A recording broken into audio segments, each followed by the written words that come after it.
Bueno, vamos a ver cómo es la estructura real de diferentes tipos de materiales.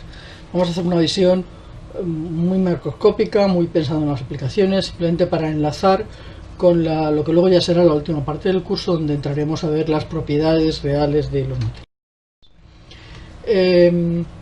Bueno, hay muchas formas de clasificar los materiales, en función de las aplicaciones, como estructurales, funcionales, inteligentes, en función de que sean naturales o artificiales, y dentro de los naturales hablaríamos de maderas, fibras, etcétera.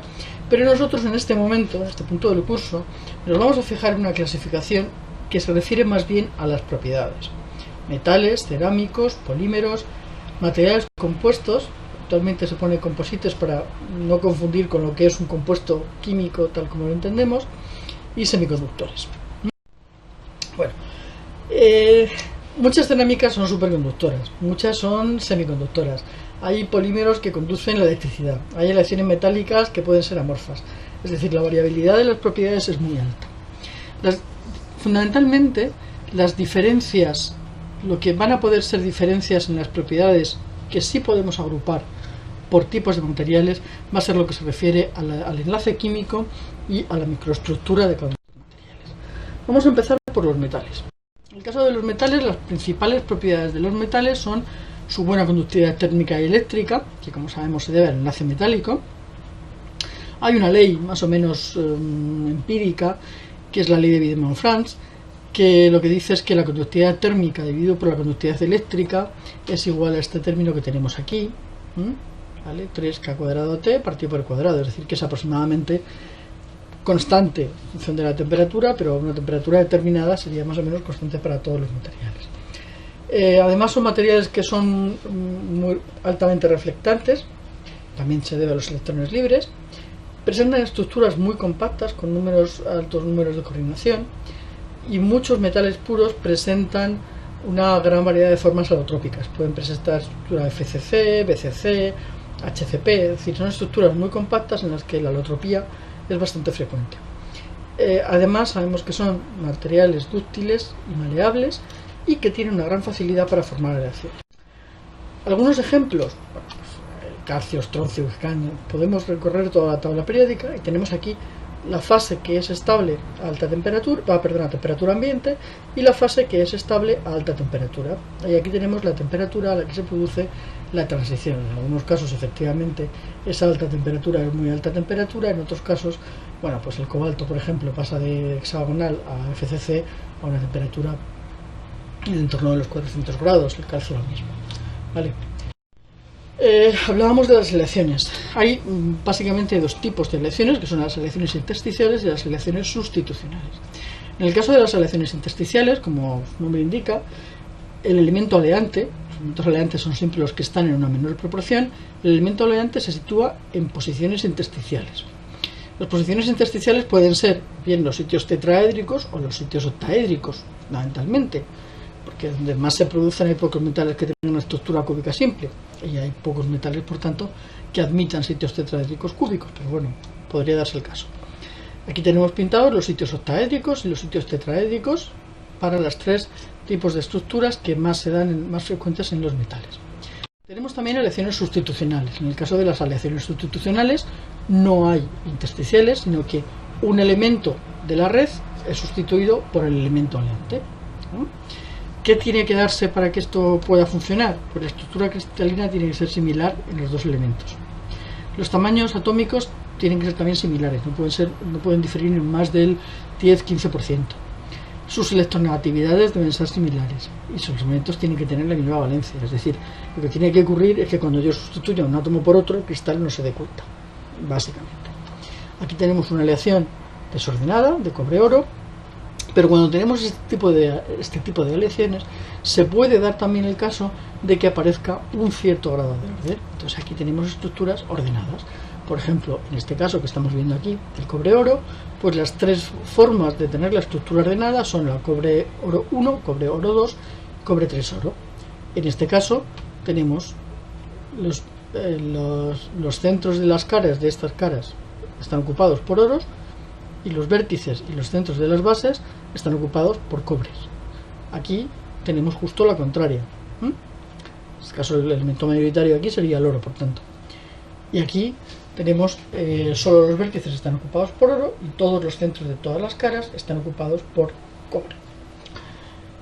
Cuando tenemos una lección ordenada y empezamos a unir estas celdas, puede ocurrir que todas las celdas exactamente tengan el mismo tipo de orden y se forma una estructura que es muy ordenada. Pero también puede ocurrir que en un momento determinado cambie el tipo de orden. Por ejemplo, aquí estamos yendo de cobre oro 1, cobre oro 1, cobre oro 1 y de repente hemos pasado a cobre oro 2, cobre oro 2, cobre oro 2. Bueno, pues esto se conoce como defecto de antifase y esta es la frontera de antifase. Vamos a ver qué es lo que pasa con los materiales cerámicos. Los materiales cerámicos, las propiedades principales son materiales inorgánicos, muchos son óxidos, pero también hay nitruros, siliciuros y oxinitruros que también son cerámicos. En general presentan enlaces con un grado de ionicidad, bueno, relativamente alto, en algunos casos muy alto. Otras veces son covalentes, mixtos, raramente son iónicos puros, pero bueno, tienen grados de covalencia o de ionicidad que varían un poquito en función de los materiales, de los elementos que lo compongan. Son materiales que son muy estables. Una vez que está formado el compuesto, son compuestos muy estables y por lo tanto químicamente son muy inertes. Son duros, son aislantes térmicos en general, son aislantes eléctricos en general, porque son enlaces iónicos covalentes o mixtos, que por lo tanto no van a tener una gran cantidad de electrones libres, por no decir ninguno, y por lo tanto son aislantes térmicos eléctricos. Sus propiedades mecánicas, pues normalmente son bastante pobres. Pueden ser transparentes o pueden presentar colores asociados a distintas bandas de absorción de la luz. Y en general presentan estructuras cristalinas bastante complejas que vamos a poder más o menos determinar con ayuda de dos reglas o dos conjuntos de reglas, que son las reglas de Pauling y las reglas de Fayence, que nos van a indicar un poquito cómo se pueden formar esas estructuras. Las reglas de Pauling se refieren a cómo se van a formar las coordinaciones, cómo van a ser los poliedros de coordinación. Son 5 reglas. Una se refiere a la razón entre los radios iónicos, la valencia electrónica, compartición de vértices, aristas y caras en los poliedros de coordinación, presencia de distintos cationes, la que se conoce como ley de parsimonia. El caso de las reglas de Fayence se refiere sobre todo al grado de covalencia, al grado de ionicidad que va a presentar el enlace, qué tipo de enlace va a ser más probable.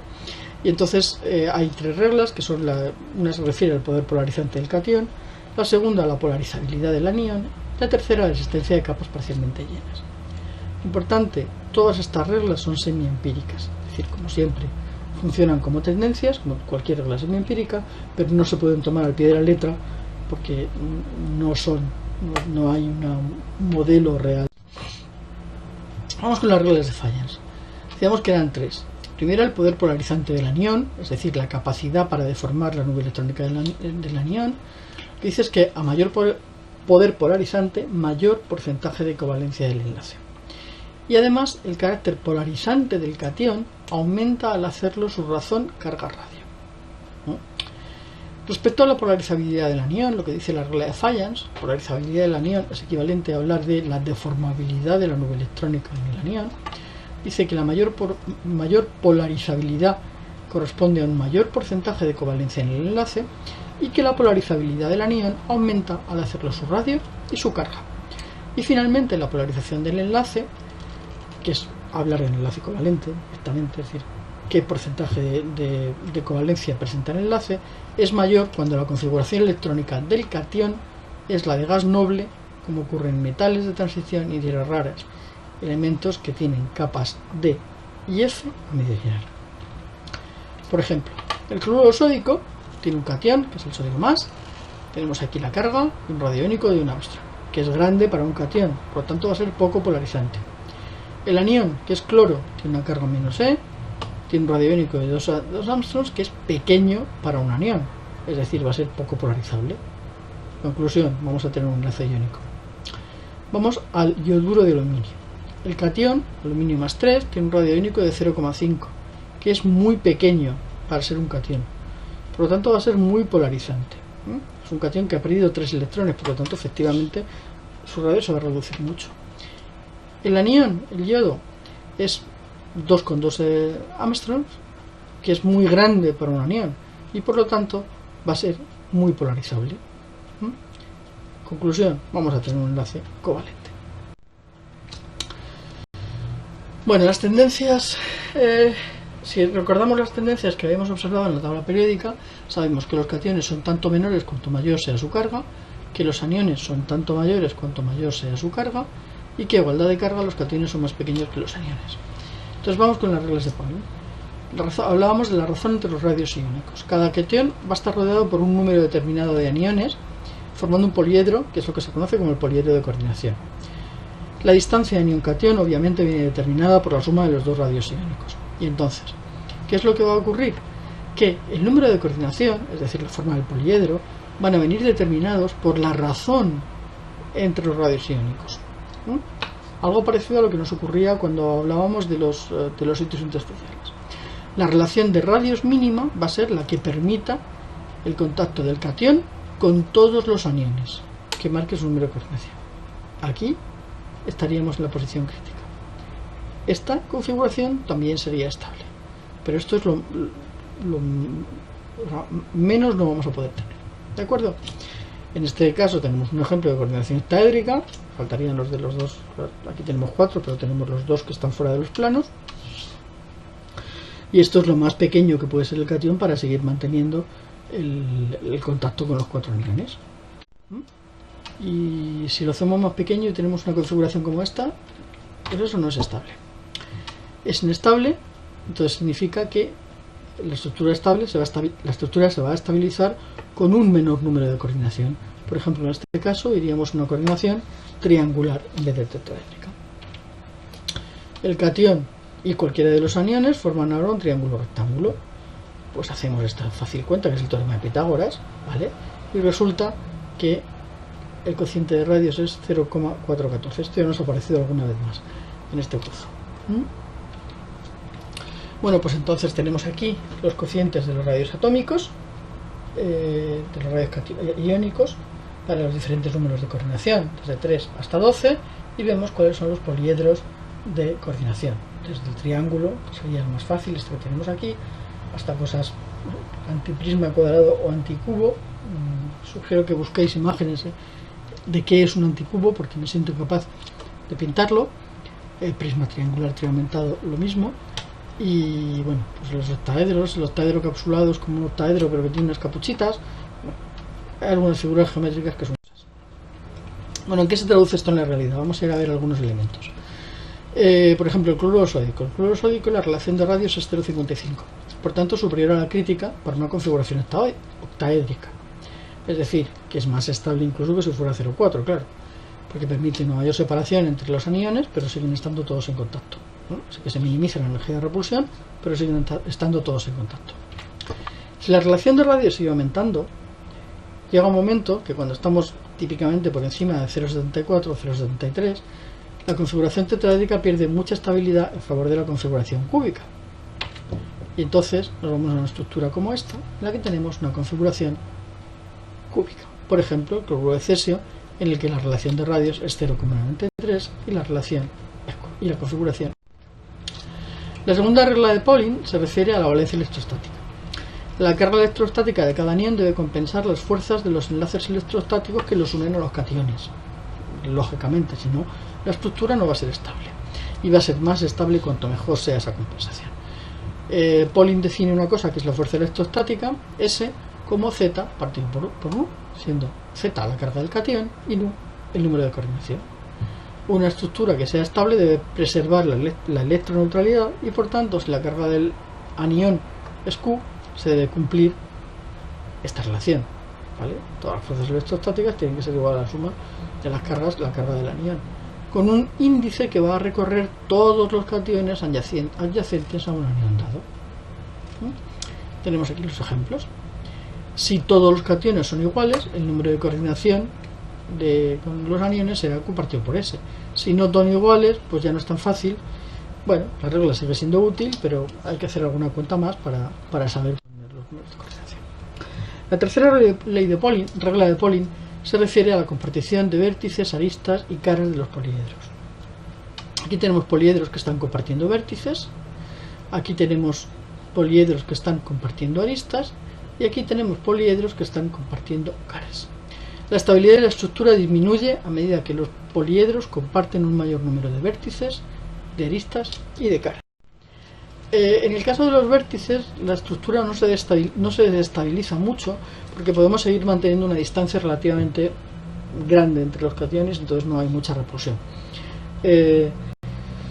Sin embargo, cuando se comparten aristas y sobre todo cuando se comparten caras, los cationes se sitúan mucho más cerca unos de los otros, entonces la repulsión electrostática es mayor. Y esta repulsión va a ser tanto mayor cuanto mayor sea la carga del catión, y por lo tanto vamos a necesitar números de coordinación pequeños, sobre todo cuando los cocientes R más R menos se acerquen al valor crítico para que el tipo de coordinación que tengamos sea estable. Por ejemplo, en el óxido de titanio siempre tenemos configuración tetraédrica, tenemos un número de coordinación 6 para los cationes. La forma más estable y la más abundante es el rutilo, donde cada octaedro comparte solamente dos aristas con los octaedros contiguos. Las otras dos, pues lo que tenemos pintado aquí. En las otras dos formas alotrópicas, que son la bruquita y la anatasa, en la bruquita cada octaedro comparte 3 aristas, en la anatasa cada octaedro comparte 4 aristas, y por tanto son menos estables. Efectivamente, el rutilo es la cuarta regla de Pauling se refiere a la situación que se da cuando existen distintos cationes. La distancia entre cationes con cargas que sean elevadas debe ser tan grande como sea posible para evitar las repulsiones. Si un cristal contiene más de un catión, los que tienen mayor valencia, por tanto un menor número de coordinación, van a tender a no compartir elementos comunes de los poliedros, no van a tender a compartir vértices, ni aristas, ni caras entre sí. Por ejemplo, el olivino, que ya no es una estructura complicada, los olivinos son estructuras generales del tipo pues, un metal, un silicato.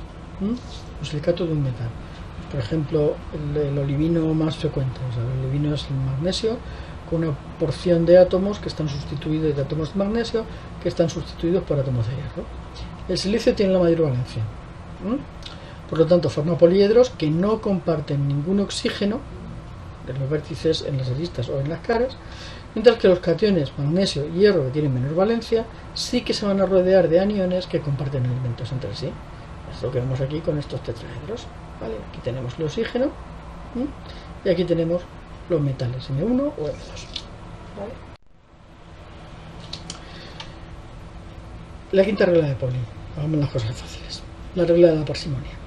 Si vamos al diccionario de la Real Academia, nos dice que parsimonia es lentitud y sosiego en el modo de hablar o de obrar, flema, frialdad de ánimo, frugalidad y moderación en los gastos, circunspección, templanza. ¿Esto cómo lo llevamos a nuestros sistemas? El número de constituyentes diferentes en un cristal tenderá a ser tan pequeño como sea posible. Vamos a ver. Las unidades de repetición, es decir, la base, tenderán a ser idénticas, configurándose en la geometría más estable, de acuerdo con las reglas anteriores, y vamos a poder encontrar como mucho en una estructura 2-3 tipos de poliedros distintos, tetraedros y octaedros, pero no vamos a encontrar tetraedros, octaedros, cubos, prismas. Eso no es posible. Vamos a intentar que esas unidades de repetición sean lo más parecidas posibles. Bueno, pues ahora ya sí tenemos todos los elementos para entender algunas de las estructuras cristalinas más comunes. Por ejemplo, la estructura de diamante. La estructura de diamante es una de las más frecuentes. Tiene la misma simetría translacional que la estructura cónica centrada en caras, pero tiene una base doble constituida por dos átomos que están situados en estas posiciones, 0, 0, 0, un cuarto, un cuarto, un cuarto. Hay veces que también se describe esta red como si fueran dos redes cúbicas centradas en caras que están interpenetradas y desplazadas una con respecto a la otra un cuarto. ¿Vale?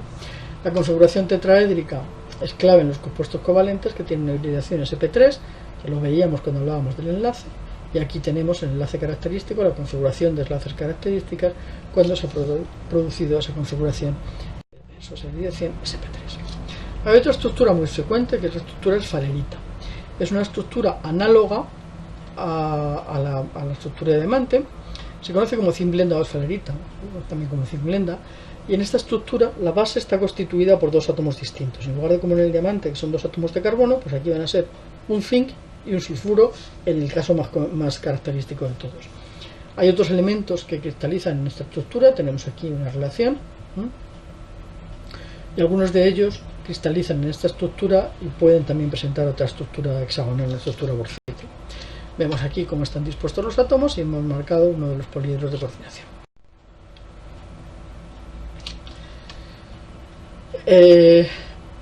Como decíamos, hay muchos compuestos que presentan estructuras esfalerita y que también pueden existir en una forma alotrópica que es hexagonal, que es la que se conoce como wurtzita. El elemento emblemático de la wurtzita es el óxido de zinc, pero bueno, tenemos aquí elementos con estructura wurtzita, los parámetros A, los parámetros C, y hemos marcado con asterisco aquellos que pueden ser aquellos materiales que presentan o pueden presentar las dos estructuras, wurtzita y esfalerita. En las tres estructuras estas que hemos presentado, diamante, esfalerita y wurtzita, una de las características es el enlace tetraédrico. El enlace tetraédrico solo es compatible con compuestos que sean homopolares. En el caso del diamante, es compatible no solo con compuestos que sean homopolares, como en el caso del diamante, sino también con compuestos que sean parcialmente iónicos, que es lo que ocurre en la mayor parte de los compuestos de las familias 2,6 y 3,5. Y también ocurre en algunos compuestos de la familia 1,7, que son los haloruros alcalinos. Bueno, la presencia de una base compleja evidentemente va a rebajar la simetría respecto a lo que tendríamos en una red de Bravais. Entonces, por ejemplo, en la esfalerita los planos 1,1 están constituidos solamente por átomos de zinc, mientras que los planos 1, -1, -1, que en principio deberían ser equivalentes, están constituidos solamente por átomos de azufre, con lo cual ya no son equivalentes. Bueno, en el caso de la estructura cloruro sódico tenemos algo parecido a lo del diamante. Tenemos dos subredes formadas una por cationes y otra por aniones que están desplazadas un medio a lo largo de la diagonal del cubo. Estas son las posiciones atómicas de los cationes y estas son las posiciones atómicas de los aniones. Quedarían distribuidas así. Y aquí tenemos algunos de los compuestos que cristalizan con esta estructura, ¿vale? Y sus parámetros de referencia. La estructura del cloruro de cesio es una estructura engañosa porque aparentemente la vemos así, diríamos, pues esto es una estructura cúbica centrada en el interior, pero no es una estructura cúbica centrada en el interior, es una estructura cúbica simple con una base doble, una base constituida por un átomo de cloruro y un átomo de cesio. Compuestos que cristalizan con esta estructura, pues todos estos que tenemos aquí. La estructura, bueno, es relativamente bastante poco compacta, con lo cual tienden a tener parámetros de red bastante pequeños para que... Bueno, planteamos aquí dos ejercicios fáciles. En un caso nos preguntamos si es compatible la estructura cloruro sódico para un compuesto como el óxido de magnesio, si lo es, ¿por qué? Y si no lo es, ¿por qué?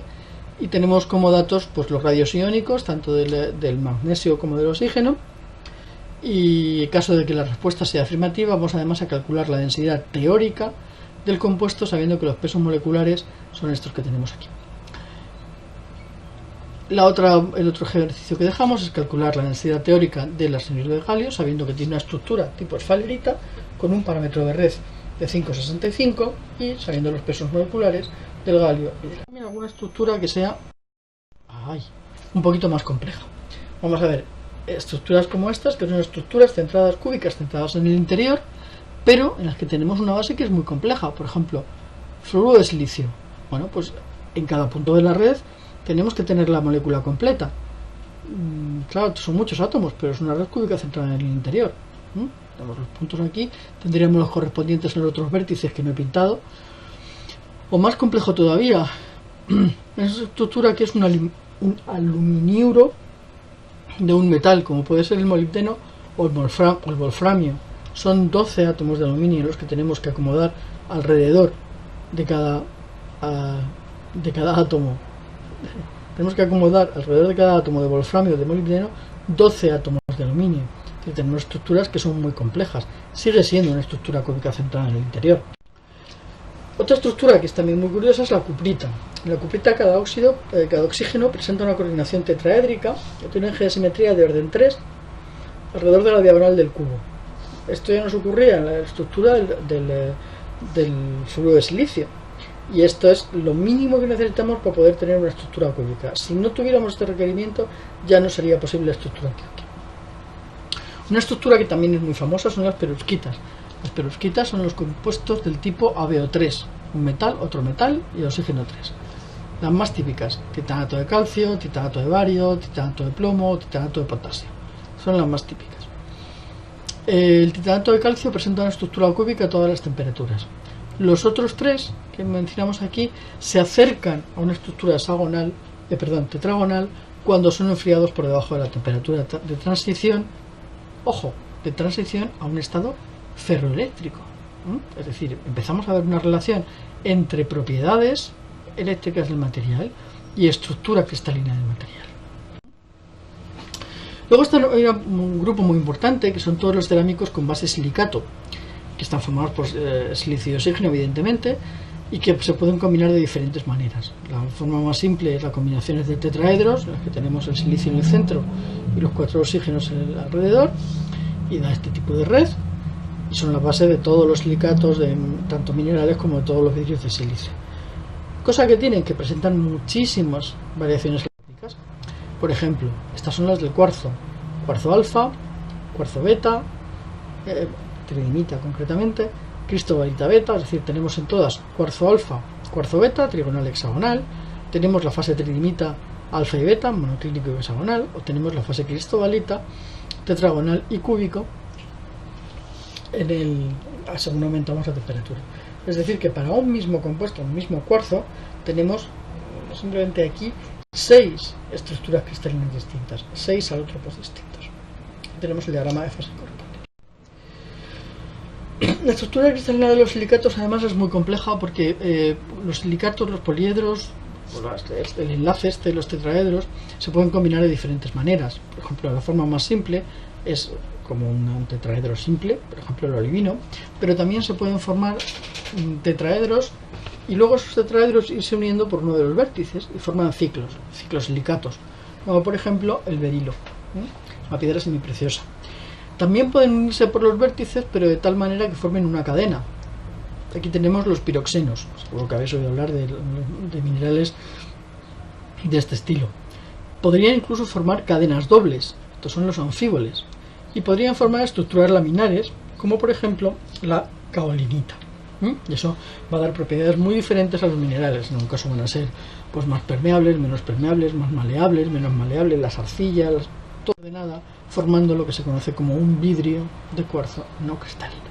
Esto es una estructura amorfa, porque no tenemos una estructura cristalina definida, porque nos falta el orden de largo alcance. Luego también tenemos, por ejemplo, el corindón. El corindón es un óxido de aluminio en el que aparece una vacante. Esta vacante además podría estar rellenada por otros elementos, y si esta vacante está rellenada por otros elementos van a aparecer el rubí, el zafiro, diferentes. Aquí se me coloca un cromo o se me coloca un titanio y cambian todos los colores de las piedras preciosas. Esto es el origen del cambio de color de la mayor parte de las gemas.